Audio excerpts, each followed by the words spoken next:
आप मुझे जंजीरों में जकड़ सकते हैं, यातना दे सकते हैं, इस शरीर को कष्ट कर सकते हैं, लेकिन आप कभी मेरे विचारों को कैद नहीं कर सकते।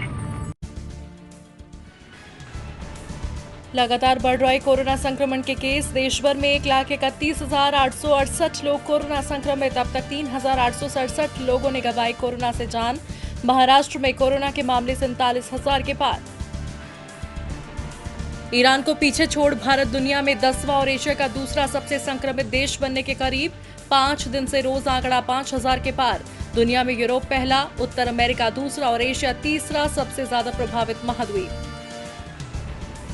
25 मई से शुरू हो रही है देश में घरेलू उड़ानें। यात्रियों को फॉलो करना होगा कोरोना प्रोटोकॉल।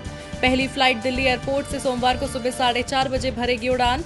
महाराष्ट्र ने अब तक नहीं दी मंजूरी। पंजाब, छत्तीसगढ़ समेत 9 राज्यों में यात्रियों को होना होगा क्वारंटीन। दिल्ली एनसीआर में गर्म हवा और लू का प्रकोप जारी। राजधानी दिल्ली में 46 डिग्री तक पहुंचा तापमान। दिल्ली में 24 से 27 मई के बीच बढ़ेगी गर्मी। अगले 10 दिन में 2600 श्रमिक ट्रेनों में सफर करेंगे 36 लाख यात्री। 1 जून से 200 ट्रेनों में आरएसी में भी होगा सफर। अब तक चलाई गई श्रमिक ट्रेनों में यूपी के लिए 49% और बिहार के लिए चली 31% ट्रेनें। बीजेपी का राहुल गांधी पर निशाना। राहुल ने प्रवासी मजदूरों का वीडियो किया जारी। बीजेपी ने कहा वो श्रमिकों के कष्ट पर कर रहे हैं राजनीति। दिल्ली सरकार के विज्ञापन में सिक्किम को अलग देश बताया। विज्ञापन मुद्दे पर सिक्किम के सीएम ने किया ट्वीट। केजरीवाल ने जिम्मेदार अफसर को किया सस्पेंड। विज्ञापन में सिक्किम को बताया गया था नेपाल और भूटान की तरह पड़ोसी देश। महाराष्ट्र गवर्नर कोश्यारी से मिले शिवसेना नेता संजय राउत। राउत ने कहा राज्यपाल और सीएम के बीच नहीं था कोई टकराव। राज्यपाल और मुख्यमंत्री के बीच पिता पुत्र जैसे संबंध।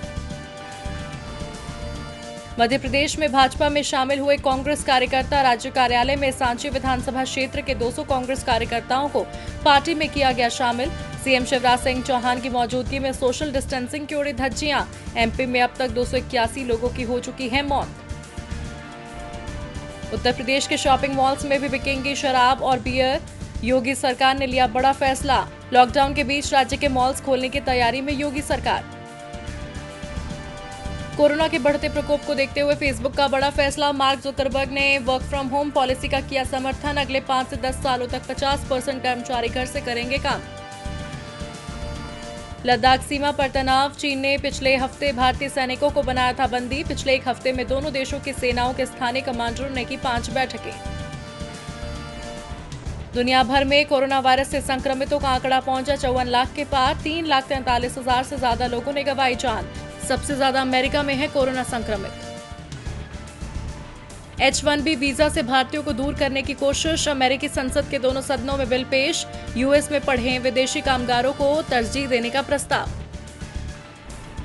क्रेडिट गारंटी स्कीम के तहत एमएसएमई को 12,000 करोड़ का लोन देगा बैंक ऑफ बड़ौदा। एमएसएमई को 3 लाख करोड़ रुपए का लोन अपनी गारंटी पर उपलब्ध कराएगी सरकार। केंद्र सरकार ने 21 लाख करोड़ के प्रोत्साहन पैकेज में घोषित की है क्रेडिट गारंटी स्कीम।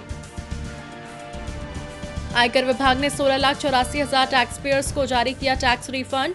लॉकडाउन के चलते वित्त मंत्री ने आईटी डिपार्टमेंट को रिफंड जारी करने का दिया था आदेश। 17 मई से 21 मई के दौरान 1,22,764 टैक्स पेयर्स को 2,672.97 करोड़ रुपए का रिफंड किया गया जारी। कोरोना का टेनिस पर असर। फिर आगे बढ़ सकती है फ्रेंच ओपन की तारीख। यूएस ओपन में भी टलने की संभावना। दोनों टूर्नामेंट में टकराव संभव। आईपीएल कैंसिल हुआ तो 9 देश के 188 खिलाड़ियों को होगा 612 करोड़ रुपए का नुकसान। भारत के 124 खिलाड़ियों को 358 करोड़ का नुकसान। ऑस्ट्रेलिया के 17 खिलाड़ियों को 87 करोड़ रुपए का होगा नुकसान। आर्टिस्ट ने ऋतिक रोशन के कई किरदारों से बनाया स्पेशल स्केच आर्ट। आर्टिस्ट को शुक्रिया कहते हुए बोले ऋतिक बहुत अच्छे। कहने को हमसफर हैं कि तीसरे सीजन का ट्रेलर हुआ रिलीज। रिश्तों के ताने बाने में उलझी दिखी कहानी। ऑल्ट बालाजी और ZEE5 फ्रेंचाइजी का है शो। अगर जुड़ना चाहते हैं हमारे साथ लाइव तो चैनल को कीजिए सब्सक्राइब। नए वीडियोस देखना चाहते हैं पहले तो घंटे को दबाइए जरा दिल से।